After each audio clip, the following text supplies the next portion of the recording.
Warahmatullahi wabarakatuh. Alhamdulillah. Alhamdulillahi ala ihsanih wa syukru ala taufiqihi wa amtinanih. Assalatu wassalamu ala rasulillah wa ala alihi wa sahbihi wa ba'd. Kita di surat Al-Mutaffifin.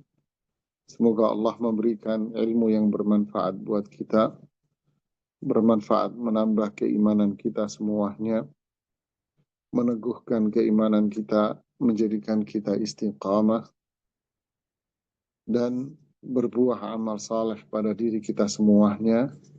Dan kita berdoa agar Allah menetapkan hati kita di atas ketaatan pada Al-Quran dan sunnah Rasulnya. Dan semoga Allah menerima amal saleh kita semuanya, terutama menjelang Ramadan. Semoga Allah menyampaikan kita semua di bulan Ramadan, dan semoga Ramadan sampai pada diri kita, dan semoga Allah memudahkan kita semua untuk beramal saleh di bulan Ramadan dan menerimanya buat kita semuanya. Kita sampai pada ayat 14 di surat Al-Mutaffifin. Allah berfirman di surat ini, kalla bal rana ala qulubihim ma kanu yaksibun. Sungguh ya, di hati mereka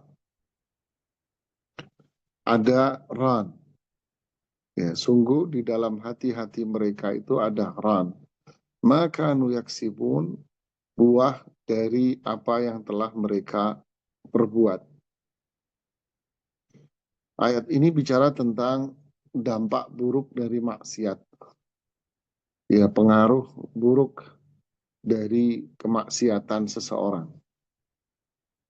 Imam As-Sa'di rahimahullah mengatakan, wa amma man ansaf wa kana maqsuduhul haq al-mubin fa innahu la yukadzib biyaumiddin. Adapun mereka yang ingin berbuat kebaikan, karena ayat ini sebelumnya bicara tentang mereka yang mendustakan agama, menolak, mengingkari Al-Quran, menolak dan mengingkari petunjuk Rasul Shallallahu Alaihi Wasallam, tidak percaya dengan adanya hari kebangkitan setelah kematian, tidak percaya dengan adanya hari hisab pembalasan, surga, neraka. Mereka tidak mempercayainya akan hal itu. Lalu, amman ansaf, adapun mereka yang menginginkan kebaikan pada dirinya, dan tujuannya adalah tetap berada di atas kebenaran yang nyata. Fa'innahu la yukadzib biyaumiddin. Maka dia tidak mungkin mendustakan hari akhir. Tidak mungkin dia mendustakan hari kebangkitan manusia dari kubur. Tidak mungkin mendustakan hari hisab. Tidak mungkin dia mendustakan surga dan neraka. Tidak mungkin. Lianna Allah qad aqama alaihi minal adillah al-qati'ah. Karena Allah telah menyebutkan, menjelaskan dalil-dalil yang sangat jelas sekali akan hal itu. Wal barahin as-sati'ah, dan menjelaskan bukti-bukti yang nyata akan adanya itu semuanya. Ma yaj'aluhu haqqal yaqin, yang menjadikan mereka yang menginginkan kebaikan, mereka yang menginginkan berada di atas kebenaran, akhirnya meyakini bahwa dalil-dalil bukti-bukti yang Allah sebutkan yang nyata itu adalah sebuah keyakinan. Sudah sampai pada tingkatan hakul yakin. Ini adalah keyakinan yang nyata sudah. Wasaram fi qulubihim mithla syamsi lil absar. Sehingga di dalam hati-hati mereka itu ada cahaya yang menyinarinya, yaitu hidayah Allah Subhanahu wa ta'ala, ibarat matahari bagi orang yang sehat matanya bisa melihat cahaya matahari itu. Artinya keimanan yang ada pada diri seseorang yang menginginkan kebenaran, yang menginginkan kebaikan pada dirinya, dia akan menerima semua yang Allah sebutkan di dalam Al-Quran. Dia akan menerima semua yang disampaikan oleh Rasul Sallallahu Alaihi Wasallam dalam hadits-haditsnya. Mereka akan membenarkannya. Mereka akan meyakini semua itu. Sehingga itu semua menjadi sebuah keyakinan yang sangat kuat pada dirinya dia. Dan keyakinan itulah yang melahirkan sebuah hidayah yang kuat dalam hatinya dan melahirkan sebuah cahaya di dalam hatinya dia. Ibarat orang yang punya mata yang sehat, dia bisa melihat cahaya yang terang benderang di siang hari. Bi khilafi man rana ala qalbihi. Berbeda, ini bertolak belakang dengan mereka yang di dalam hatinya ada ron. Ya, kasabahu wa ghattahu ma'asihi. Yang menjadikan hatinya itu dipenuhi dengan ron, itu adalah kemaksiatannya.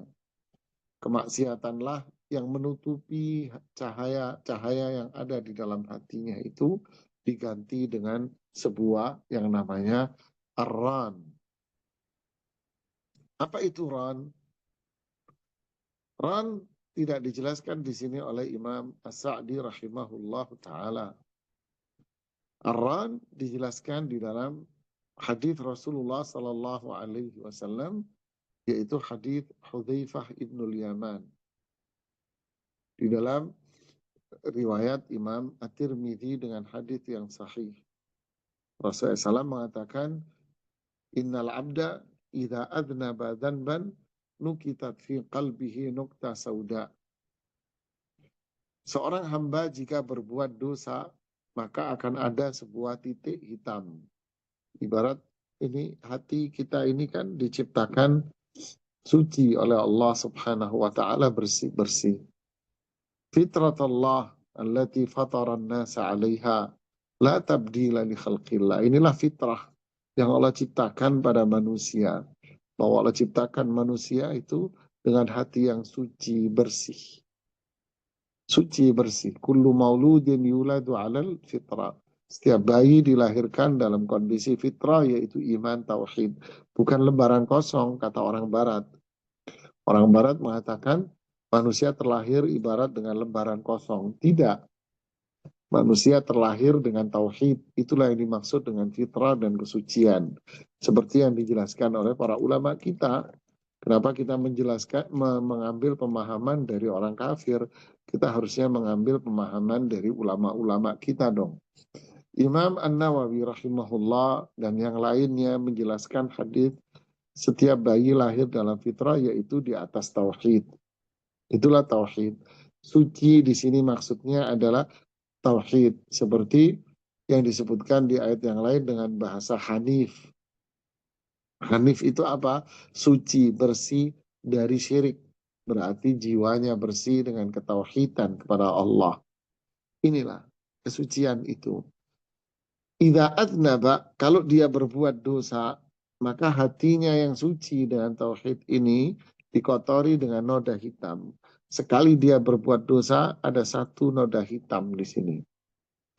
Fa in taba wastaghfara suqila qalbu. Kalau dia tobat dan istighfar kepada Allah, maka hatinya akan suci lagi, bersih lagi. Fa in ada zida fiha. Tapi kalau dia terus berbuat maksiat, noda hitam, noda hitam, noda hitam, noda hitam, noda hitam, apa yang terjadi dengan ini? Ibarat tisu ini kalau kita kasih noda hitam satu, terus kita lagi kasih noda hitam lagi, kita kasih noda hitam lagi, apa yang terjadi dengan tisu ini jamaah? Anda akan mengatakan berubah Ustadz, warnanya jadi hitam. Putihnya, cahayanya hilang sudah. Dia akan berubah menjadi sebuah hitam. Fa'in ada zida fiha. Kata Rasulullah SAW, kalau dia terus berbuat maksiat, titik hitam itu akan bertambah, bertambah, bertambah. Fadzalika huwa ron. Itulah yang namanya ron. Kemudian Rasulullah SAW membaca ayat ini. Jadi ron itu apa? Noda hitam yang menyelimuti hati manusia. Inna lillahi wa inna ilaihi raji'un. Ya, jadi ron itu noda hitam yang menyelimuti hatinya sehingga hilanglah cahaya itu, berubah sudah. Berarti pergilah hidayah Allah dan diganti dia dengan zulumat. Dia berada dalam kegelapan-kegelapan. Kalkuzi mujakhia. Rasulullah SAW mengatakan ibarat gelas, ya, ibarat gelas yang begini, kemudian mujakhia yang dibalik. Artinya apa? Anda mau coba isi ya tumpah terus, jamaah. Gimana sih? Maksudnya apa?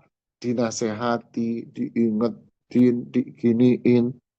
Alah, lu sok suci lu, sono aja kalau ngomong ke masjid, bukan ngomong di sini. Jadi nggak ada yang didengerin sudah. Karena ia diibaratkan seperti itulah yang namanya ron. Berarti apa penyebab ron ini muncul? Makanu yaksibun. Yaksib itu apa? Yang dihasilkan. Berbuat sesuatu, inilah hasil dari perbuatan Anda sendiri. Jadi jangan salahkan orang, jangan salahkan Allah yang akan mengadab. Ya, jangan salahkan orang yang baik-baik ini yang membenci Anda. Dia jauh dari orang soleh, jauh dari tempat yang baik-baik. Dia akan dekat dengan orang yang kotor-kotor juga. Ya kan? Dia akan dekat dengan orang-orang yang kotor-kotor juga gitu. Orang yang maksiat nggak mungkin dia akan menikah dengan perempuan-perempuan yang berjibab, berhijab, gitu nggak mungkin. Ya kan? Perempuan-perempuan yang kebuka seperti itu, dia nggak mungkin akan menikah dengan laki-laki yang soleh, rajin ke masjid, ke majelis taklim, nggak mungkin, dia akan nggak bakal. Ya bukan selera gue kali, bukan gue banget gitu loh, kata orang Jakarta kan begitu ya. Naudzubillah, ya. Al-khabithatu lil khabithin wa tayyibatu lil tayyibin. Begitulah Allah berfirman, perempuan-perempuan yang kotor, jorok, jelek, maksudnya hatinya. Hatinya kotor dengan ran, dia akan mencintai, menyukai laki-laki yang sama kotornya juga. Adapun perempuan-perempuan yang salihah, dia akan mencintai, menyukai laki-laki yang saleh. Begitulah jemaah. Ya, Allahu Akbar. Jadi inilah dampak buruk dari maksiat. Jadi orang maksiat, kata orang, kata Imam Ibnu Qayyim rahimahullah di kitab Ad-Da' wad Dawa, mengatakan banyak orang ini tertipu, katanya. Kata beliau, tertipu apa? Tertipu apa?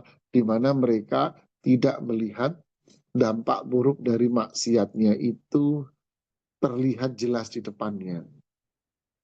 Mereka tertipu dengan itu karena dampak maksiatnya nggak kelihatan di depan mata, katanya. Mereka tertipu itu, padahal maksiat yang mereka lakukan itu sangat jelas dampaknya. Kenapa? Karena kemaksiatan itu pasti, kata beliau, melahirkan dampak buruk. Seperti halnya racun yang diminum oleh seseorang, pasti akan berdampak buruk pada tubuhnya. Cepat atau lambat sesuai dengan tingkatan racun yang dikonsumsi. Gitu. Ya inilah orang melihat, oh dosa nggak bejendol aja kok. Oh harta haram, apa bedanya? Duit-duit juga kok. Sama aja lu sok suci lu, duit haram kayak ini kayak alah. Sama mereka gitu. Mereka tidak melihat, ya, emang kalau duit haram itu warnanya beluwek atau gimana gitu ya, kotor. Orang yang maksiat terus langsung bentol-bentol begitu kan. Yang bentol kan hatinya, yang rusak itu hatinya. Nah, inilah dampak buruk dari kemaksiatan seseorang. Dia akan merusak yang dirusak apa? Motor penggerak utama dari tubuhnya. Rasulullah SAW mengatakan, ala fil jasadi mudghah, idza saluhat saluhal jasadu kullu, wa idza fasadat fasadal jasadu kullu. Di tubuh manusia ini ada segumpal darah kecil. Ya, ada segumpal darah. Kalau ini baik, maka semuanya akan jadi baik. Tapi kalau ini rusak, akan rusak semua anggota tubuhnya. Dulu saya masih ingat, masih di pesantren Al Irsyad dulu. Kalau kurban, dulu pertama kali saya pegang pesantren Al Irsyad dulu. Tahun pertama lah saya megang dulu Al Irsyad. Ketika kurban, saya didatangi oleh dinas peternakan. Mereka mengatakan, mohon maaf Pak Ustadz, tolong kurban-kurbannya jangan disembelih dulu sebelum mendapatkan izin dari kami untuk layak dibagikan kepada masyarakat. Maaf, kenapa Pak? Takut kurban yang itu mengandung virus berbahaya sehingga berdampak buruk dengan masyarakat. Aduh, waktu itu tentu korban kita banyak sekali ya. Waduh Pak, gimana kapan saya ini? Kapan saya motong? Kapan saya berbagi kalau harus menunggu Anda? Mereka tertawa. Udahlah Pak, kita tidak akan mempersulit. Nanti Bapak lihat aja, Bapak lakukan aja sesuai schedule yang telah Pak Ustadz lakukan. Nanti saya akan datang di hari hanya. Ya sudah, kami melakukan sesuai prosedur yang telah kami tetapkan. Benar, habis sholat Idul Adha datang kepala dinas pertaniannya kalau nggak salah, datang ke pesantren waktu itu. Kemudian, ayo Pak Ustadz, saya mau lihat cek. Oh ya, saya masih bingung gimana caranya. Ternyata beliau melihat diambil apanya, kolbunya, hatinya. Kalau hatinya ini baik, Pak Ustadz, berarti semua anggota, berarti semua daging dan apa yang di sapi ini sehat. Saya bengong. Subhanallah. Subhanallah. Begitulah Rasulullah SAW mengatakan di dalam tubuh seseorang ada kolbu. Apakah kolbu itu hati atau apa? Wallahu alam. Tapi ada penelitian dari orang Barat bahwa kolbu itu sebetulnya kecil seperti yang disebutkan oleh Rasulullah SAW dan ukurannya memang kecil. Mereka memiliki istilah sendiri di dalam dunia medis. Alhasil di sini kalau ini baik, maka akan berpengaruh pada seluruh tubuh seseorang. Kalau ini buruk, maka akan berpengaruh pada seluruh tubuh seseorang. Nah, kalau dia bermaksiat, maka akan mempengaruhi kolbunya ini. Apa cahaya kalbu yang Allah ciptakan dengannya itu akan hilang, ditutupi dengan apa? Dampak dari maksiat yang dilakukan sehingga hatinya itu hitam dan berpenyakit, maka akan menjadikan dirinya jauh dari ketaatan kepada Allah Subhanahu wa taala. Wal'iyadzubillah. Inilah dampak buruk dari orang yang bermaksiat. Makanya disebut di dalam banyak ayat, orang seperti ini berada dalam zulumat, kegelapan-kegelapan. Memang dia melihat, memang dia mendengar, memang dia bisa bicara, memang dia bisa mencium dan sebagainya, tapi dia tidak bisa melihat kebenaran, tidak bisa mendengar kebenaran, tidak bisa berbicara kebenaran, tidak bisa mencium kebenaran, tidak bisa memegang kebenaran, tidak bisa menggerakkan tubuhnya untuk kebenaran. Jadi semua yang dia dengar, yang dia lihat, yang dia bicarakan, yang gerakkan anggota tubuh, semua itu adalah kebatilan, kebatilan, dan kebatilan. Kita berlindung kepada Allah dari kemaksiatan-kemaksiatan ini yang berbahaya dan merusak diri kita semuanya. Waliyahudzubillah. Oke, kita masuk pada ayat yang ke-15. Ini tak kalah dahsyatnya bahayanya ini jemaah. Allah berfirman, "Kalla innahum ar-rabbihim yawma idzin lamahjubun." Sungguh mereka hari itu akan terhalang dari Robnya. Apa maksudnya? Imam Sa'di mengatakan, fa innahu mahjubun anil haqqi. Mereka terhalang dari kebenaran. Walihada juzia ala dalik. Untuk itu mereka dibalas karena itu. Karena yang tadi itu. Bi'an hujiba anillah. Dia akan terhalang dari Allah. Kama hujiba qalbuhu fid dunya an ayatillah. Sebagaimana hatinya dia semasa di dunia sudah terhalang dari Al-Quran, dari hadis, dari kebenaran. Ini dampaknya, na'udzubillah. Ya, karena hatinya tadi sudah dipenuhi dengan ron, ya sudah berarti hatinya jauh dari al-haq. Berarti hidupnya penuh dengan batil. Ya. sudah jauh dari kebenaran, jauh dari Quran, jauh dari petunjuk Rasul SAW, jauh dari tauhid, jauh dari ketaatan, dia dekat dengan syirik, dekat dengan maksiat, dengan bid'ah, kekufuran, dan sebagainya, dia akan dekat dengan itu semua. Kenapa? Ya inilah al-jaza'u min jinsil amal, balasan itu akan sesuai dengan apa yang telah dia perbuat. Ya, dia berbuat begitu, nah inilah balasannya. Anda yang mainan comberan, ya badan Anda bau. Anda yang mainan asap, maka Anda pun bau asap. Anda mainan minyak wangi, ya bau Anda bau minyak wangi. Begitulah. Anda perokok, ya otomatis Anda bau rokok, baju Anda mesti bolong-bolong, ya terus Anda habis itu bilang enggak kok saya bersih. Nggak bisa, ini ada tandanya banyak bolong celanamu, ada bolong-bolong dikit. Nah, ini bau rokok dan sebagainya. Begitulah jamaah. Al jaza'u min jinsil amal, balasan itu akan sesuai dengan perbuatan dia. Berarti di akhirat dia akan terhalang dari Allah. Makanya Imam Asy-Syafi'i rahimahullah mengatakan bahwa inilah ayat ini jadi dalil bahwa orang yang beriman, bertauhid, taat, ya dia di akhirat nanti akan mampu melihat wajah Allah Subhanahu wa taala. Dia tidak akan terhalang dari itu sedikit pun. Sedangkan mereka yang hatinya sudah dipenuhi dengan ran, dia tidak akan bisa melihat Allah. Dia akan terhalang dari Allah sebagaimana selama di dunia dia terhalang dari ayat-ayat Allah. Dia terhalang dari wahyu.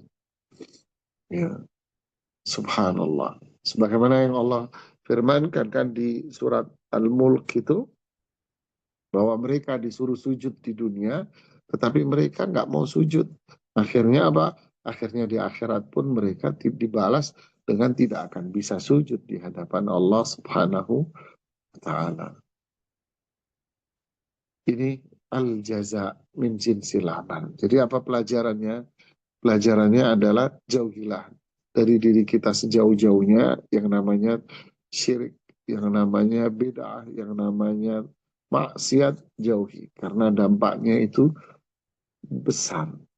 Kemudian pelajarannya lagi bahwa kebenaran itu tidak akan berkumpul dengan kebatilan. Tauhid tidak akan gabung sama syirik. Taat tidak akan gabung sama maksiat. Menjalankan petunjuk Nabi SAW tidak akan bisa berkumpul dengan bid'ah. Karena ini dua hal yang berbeda, ibarat air dengan minyak. Ya, karena kebenaran melahirkan cahaya, kebatilan melahirkan kegelapan.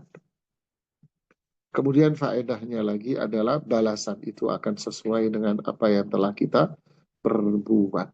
Kemudian faedahnya lagi adalah orang yang beriman akan mampu melihat Allah, melihat keagungan kebesaran Allah di surga.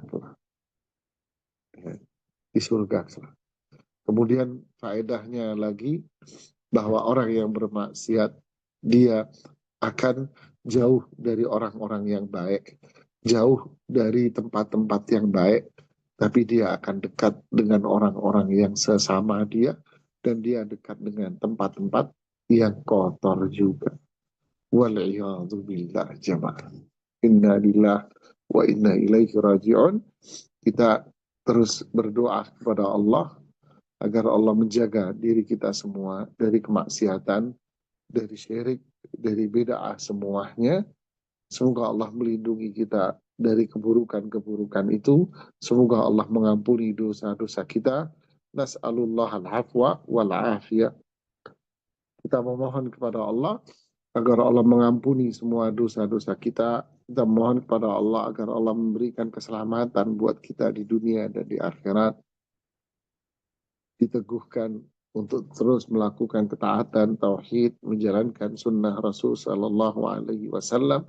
Kita memohon kepada Allah agar Allah membersihkan hati-hati kita semua dari kotoran-kotoran maksiat. Lalu di ayat yang ke-16 Allah mengatakan tentang mereka ini yang hatinya dipenuhi dengan ron. Tsumma innahum lasalul jahim. Inilah closingnya, finishnya sudah. Kemudian mereka pasti akan memasuki neraka jahanam. Ini closingnya sudah. Tsumma innahum lasalul jahim. Kemudian mereka akan memasuki neraka jahanam. Tsumma innahum, kata Imam Sa'di, ma'a hadhil uquba baligha lasalul jahim. Hukuman mereka di dunia seperti tadi itu, dan di akhirat masuk neraka. Inilah orang yang disebut dengan nama menderita dunia dan menderita akhirat. Ya.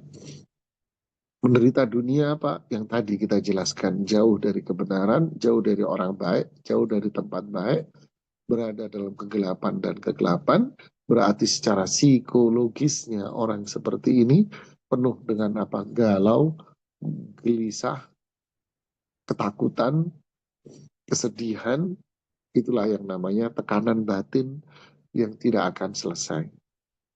Mau mencari hiburan apapun justru akan menambah penyakitnya dia. Makanya dia gemar dengan apa? Musik. Na'udzubillah. Mereka gemar dengan pergaulan bebas. Yang laki akan mencari perempuan, perempuan akan mencari laki. Na'udzubillah. Mereka gemar dengan minum-minuman keras, pesta sana, pesta sini, nongkrong sana, nongkrong sini. Mereka akhirnya gemar apa? Menghibur dirinya dengan dunia, seolah-olah dunia inilah yang bisa membuat mereka senang. Ya, dia akan benci sama orang yang taat kepada Allah. Ini adalah hukuman yang begitu berat bagi orang-orang yang hatinya dipenuhi dengan ran. Ya, semoga Allah menjaga kita semua dari keburukan-keburukan itu dan di akhirat dimasukkan ke dalam neraka jahanam. Waliyahzubillah.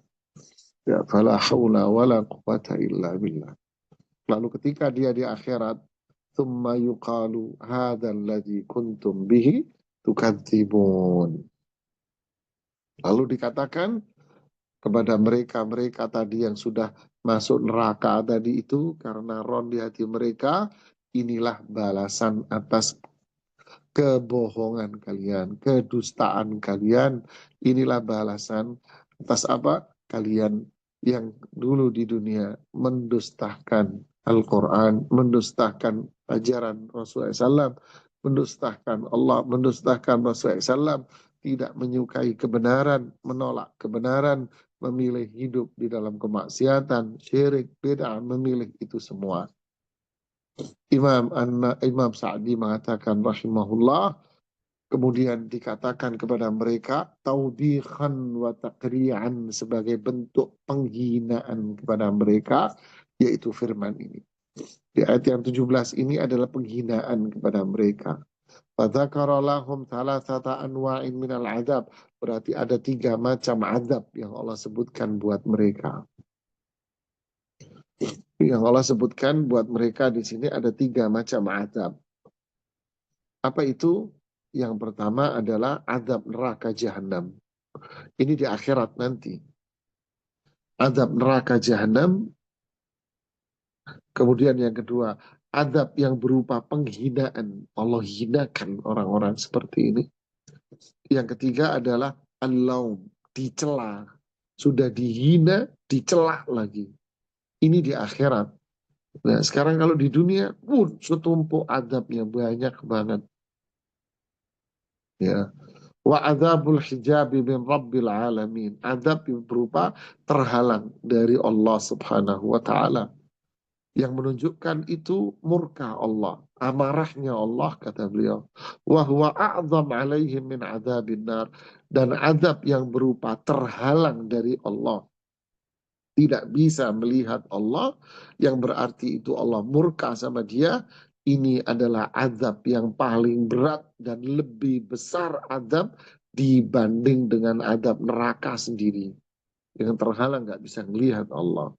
Wadalla mafhumul ayat, berarti ayat ini memberikan pemahaman kepada kita ala annal mu'minina yarawna rabbahum yawmal qiyamah wa fil jannah. Ayat ini memberikan pemahaman bahwa sebaliknya orang-orang yang beriman mereka akan melihat Rabb-nya, melihat Allah pada hari kiamat kelak dan akan melihat Allah di mana di surga. Berarti orang beriman masuk surga dan mereka akan melihat Allah dengan mata kepala mereka sebagaimana mereka melihat bulan di malam purnama, kata Rasulullah SAW, dan tidak akan berdesak-desakan. Artinya apa? Wa yataladdaduna bin nadhari ilaihim a'dham min sa'iril ladzat, karena mereka akan menikmati senikmat-nikmatnya dengan memandang Allah Subhanahu wa taala, dan memandang Allah, melihat wajah Allah ini lebih nikmat dari semua kenikmatan surga. Wa yabtahijuna bi khitabihi, dan mereka sangat bangga ketika bisa berbicara dengan Allah. Wa yafrahuna bi qurbi, mereka sangat bangga bisa dekat dengan Allah. Kama dzakarallahu dzalika fi iddati ayatin minal Qur'an. Apa dalilnya? Allah banyak menyebutkan di dalam ayat-ayat Al-Quran bahwa orang beriman akan melihat Allah di surga. Banyak dalilnya, banyak sekali ayatnya. Watawatara fihi naqlu an Rasulillah. Bahkan hadis-hadis dari Rasulullah SAW pun sudah bersifat sampai tingkatan mutawatir, yaitu yakin bahwa orang beriman pasti akan melihat Allah di surganya. Jadi tidak bisa diingkari lagi. Kalau ada yang mengingkari, berarti memang dasarnya hatinya penuh dengan ron, dengan kekufuran dan syirik tadi itu. Pengingkaran terhadap Al-Quran dan kebenaran. Wa fi hadhil ayat, dan di dalam ayat-ayat ini pula kata beliau at-tahdhiru minadz dzunub, berarti ada ancaman terhadap perbuatan-perbuatan dosa. Fa innaha turinu 'alal qalbi, karena itu menjadikan hatinya dia gelap, wa tughatti, akan menutup hatinya syai'an fa syai'a, sedikit demi sedikit, hatta yang tamisa nuruh, sampai cahaya hatinya ini hilang jadi gelap. Berarti di atas kegelapan yang pada akhirnya watamu tu basiratuh, sehingga pandangan hati dia itu mati. Memang matanya dia sehat, sehat sesehat-sehatnya, tetapi pandangan hatinya dia itu mati. Fatan qalibu alail haqa'iq, maka semua perkara-perkara itu akan berubah pada dirinya. Fayaral batila haqqan, dia akan melihat kebatilan itu sebagai kebenaran. Wal haqqa batil, dan melihat kebenaran itu adalah kebatilan. Ini adalah hukuman sebagian hukuman bagi mereka yang tenggelam di dalam kemaksiatan dan dosa-dosa syirik, maksiat, bid'ah. Dan ini nyata, jamaah. Ini nyata memang. Orang yang biasa syirik memandang syirik itu adalah ibadah paling mulia. Orang yang biasa bid'ah memandang bahwa bid'ah itu mendekatkan diri kepada Allah paling hebat. Maksiat dianggap sama mereka itu adalah hal yang biasa dan kebutuhan. Orang yang bertauhid, mengajak tauhid dianggap ekstrim. Mengajak orang kembali kepada sunnah Rasul SAW dianggap orang yang alirannya lain, madhab berbeda. Ya. Orang yang tidak mau maksiat dianggap orang yang sok suci, didiskreditkan, dipinggirin, dan sebagainya. Semua ini akibat dari apa? Hatinya yang kotor sehingga tidak mampu melihat dan memandang kebenaran. Wallahu ta'ala alam bisawab. Saya kira sampai di sini saja. Hidung saya mampet, jamaah. Kebanyakan ngomong karena flu. Alhamdulillah, ya. Tafadhol, silakan kalau ada pertanyaan. Nanti kita lanjutkan di ayat yang berikutnya, karena ayat berikutnya sudah bicara tentang al-abrar, yaitu orang-orang yang baik. Baik, syukur Ustaz atas materi yang sudah disampaikan. Kita masuk ke sesi tanya jawab. Kami silakan kepada para jamaah bisa mengajukan pertanyaan secara langsung dengan raise hand terlebih dahulu atau menuliskan pertanyaannya di kolom chat. Kepada jemaah bisa memanfaatkan waktunya.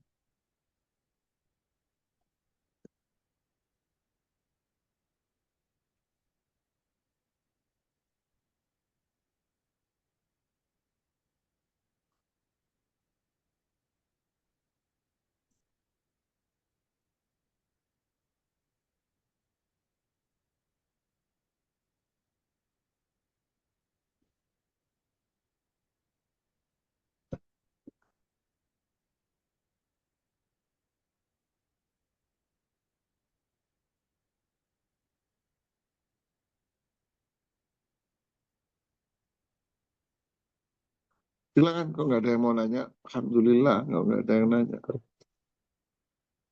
Hmm, Belum ada Tafadhal ya pertanyaan Ikhwan. yang masuk. Ya, Wah, Ustaz. ya, silakan. Ah,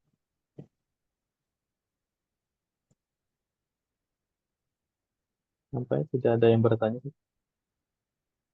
enak saya nggak ada yang nanya, ini berarti paham semua ini. Biasanya kelompoknya Ummu Ammar ini punya pertanyaan biasanya banyak.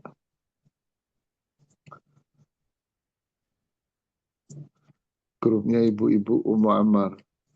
Ya Ustadz, jazakumullahu khairan. Ya, Eh, biasanya Alhamdulillah. stok pertanyaan, nyetok pertanyaan.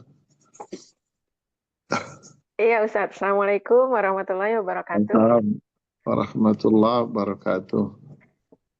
Iya Ustadz, Alhamdulillah ada pertanyaan, tapi pertama yang ini belum terkait dengan materi, jadi seputar agama Islam, boleh ya Ustadz?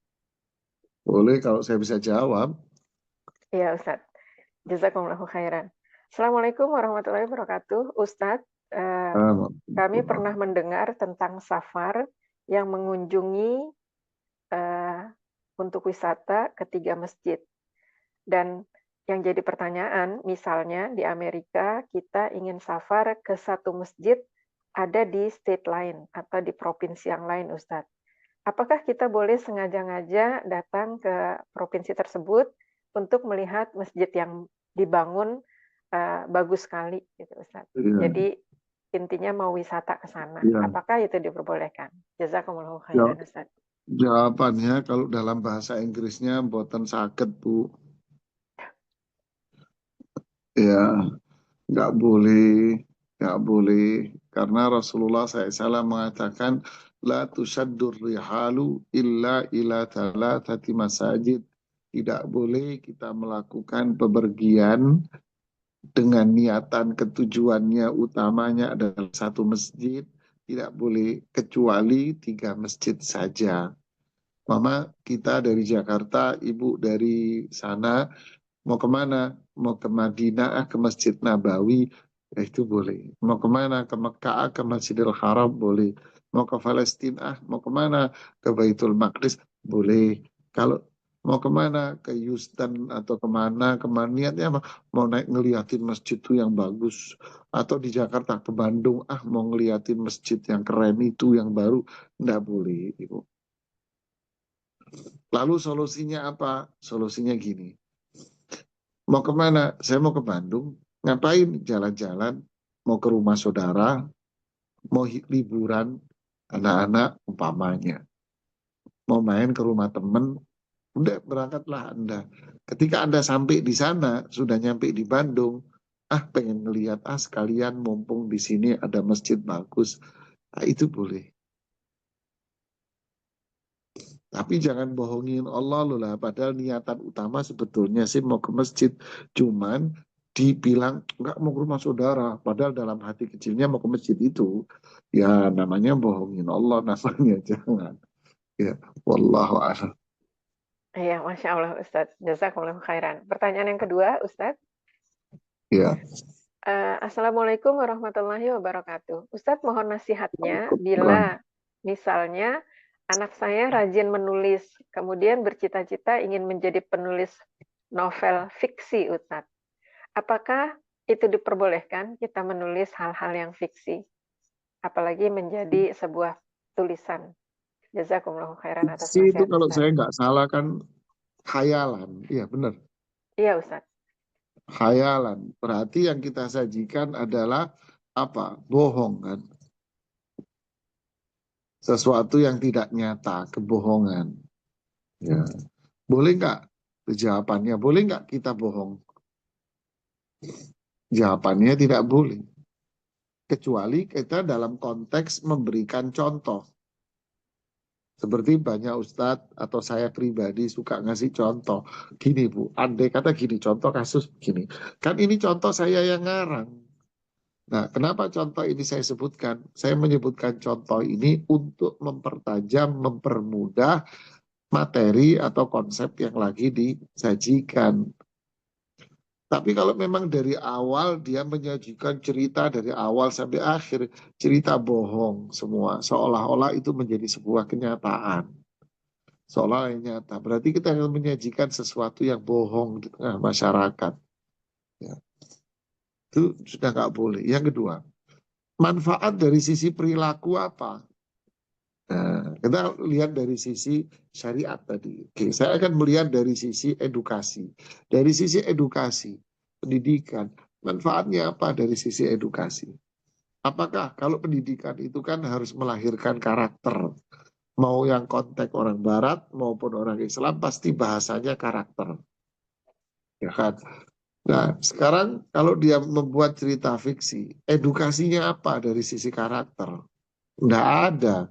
Malah akan melahirkan anak-anak yang tidak memiliki jiwa besar. Nah, ini berarti sisi sosial. Nah, sisi psikologis orang, bukan sosial, psikologis orang. Sisi psikologis apa? Menjadikan anak-anak yang memiliki jiwa kerdil. Ya, kerdil. Kayak sekarang ini anak-anak Gen Z. Anak-anak yang berjiwa males, maunya duduk, terus menghasilkan bintang yang turun di tangan dia. Nah, sisi sosial akan melahirkan banyak fenomena-fenomena masyarakat yang mengharapkan apa? Mencari sesuap nasi segenggam berlian. Silahkan bermimpi kamu. Gitu loh. Jadi gimana? Oh, untuk menjadi penulis silahkan. Jadilah penulis yang baik. Ya, penulis yang bermanfaat sisi syariat, bermanfaat sisi edukasi, bermanfaat melahirkan psikologis orang yang positif, bermanfaat buat sosial masyarakat. Ini yang luar biasa. Jadi yang pahalanya besar. Ya, wallahu a'lam. Iya Ustadz, Masya Allah. Jazakumullahu khairan Ustadz. Pertanyaan selanjutnya Ustadz. Secara umum saja Ustadz, bolehkah dijelaskan sedikit apakah kita boleh melakukan investasi reksadana atau saham? Apakah itu Saya nggak diperbolehkan paham. Ustadz? Jazakumullahu Saya nggak khairan. paham. Saya nggak Iya, paham. Lah, iya Adri, saya nggak tahu. Nanti ditanyakan ke Ustadz yang lebih paham, kompeten di situ. iya Ustadz. Jazakumullahu Saya khairan tahu Ustadz. kue reksa tahu ada kue kayak apa gitu. Tahu Iya yang Ustadz. itu saya nggak paham. Saya tanya itu Ustadz yang lain. Wallahu a'lam. Iya Ustadz. Jazakumullahu khairan. Pertanyaan selanjutnya Ustadz.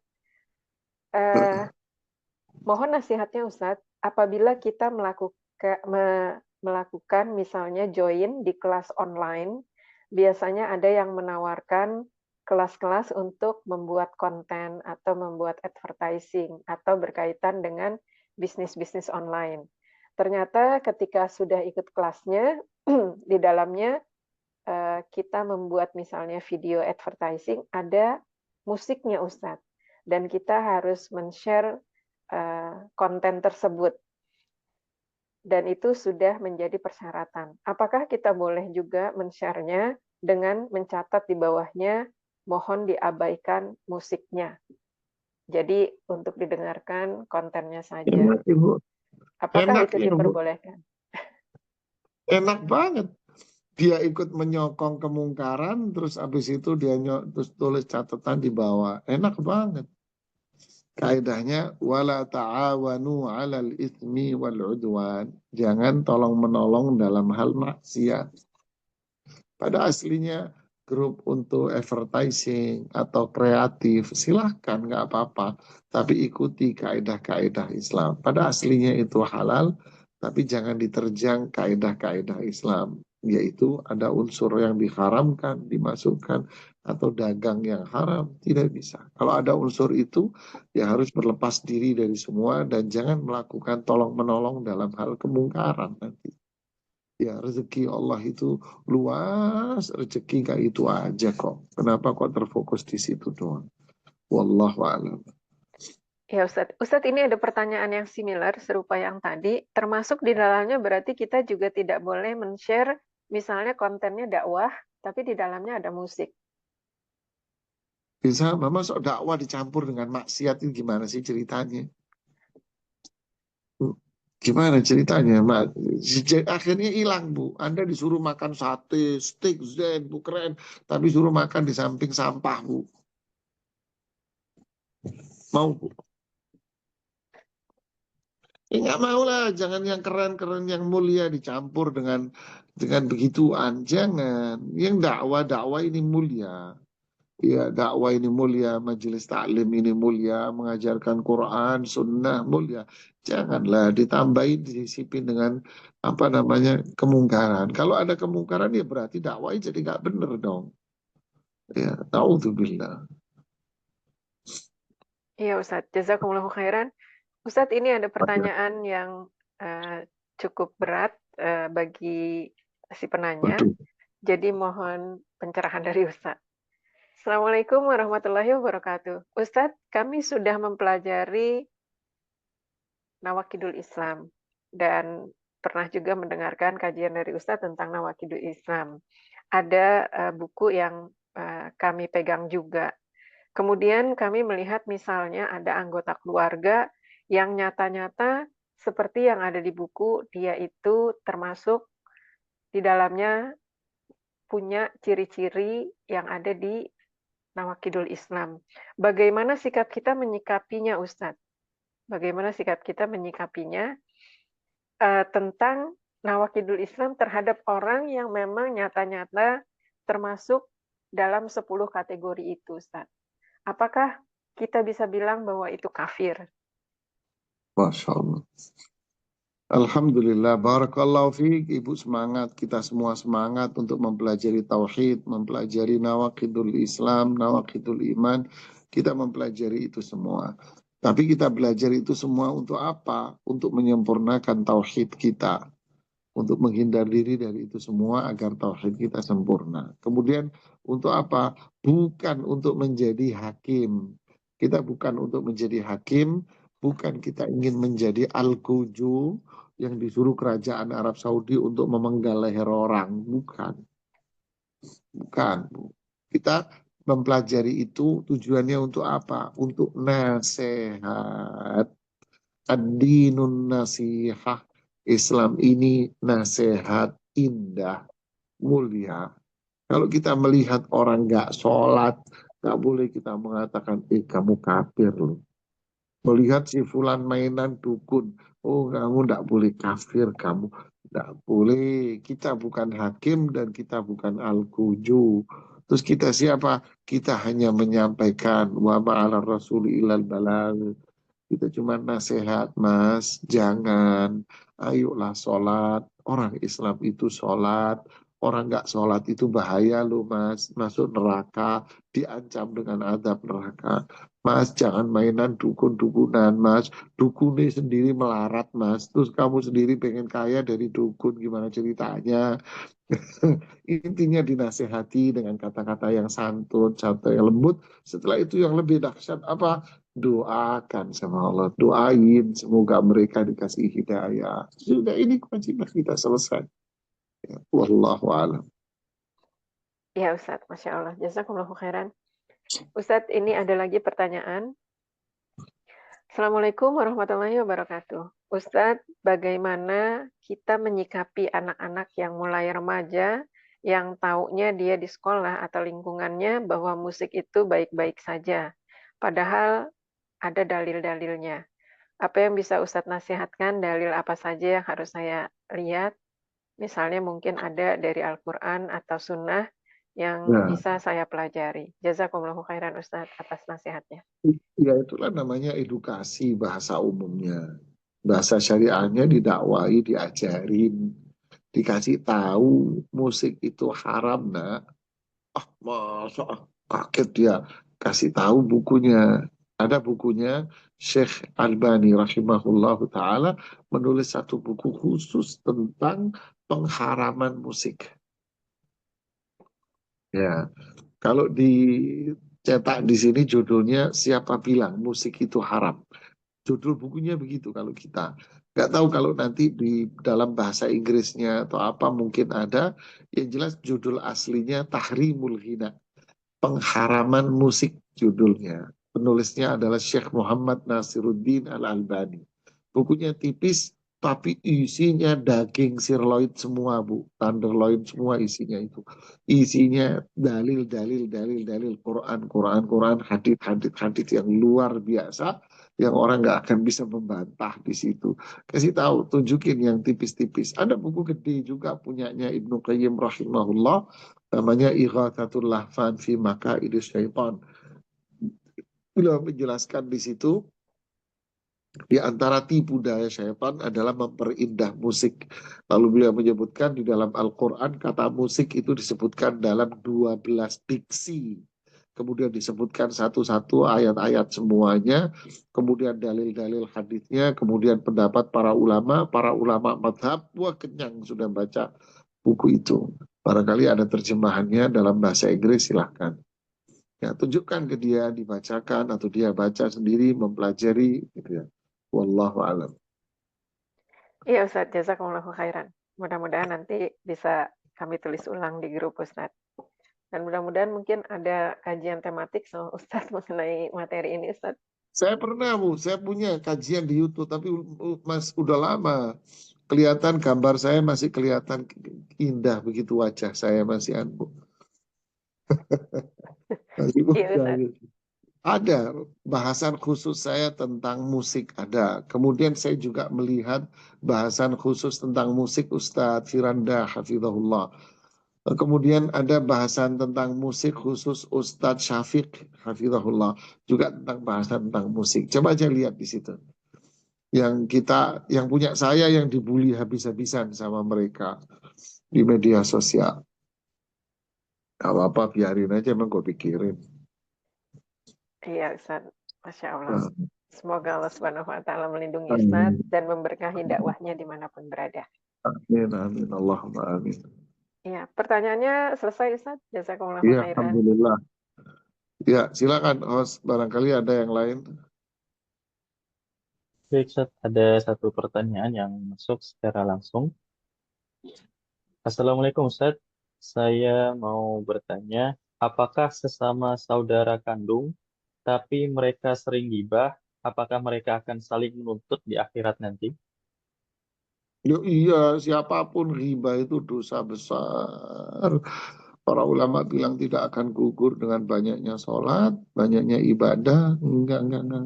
Karena itu berkaitan dengan kehormatan orang. Enggak boleh minta maaf baru itu akan gugur. Tetap itu berdosa besar. Dan ingatkan mereka, apalagi saudara kandung kita yang nasihati, ingetin. Orang lain aja suruh mengingatkan kok, apalagi saudara kandungnya.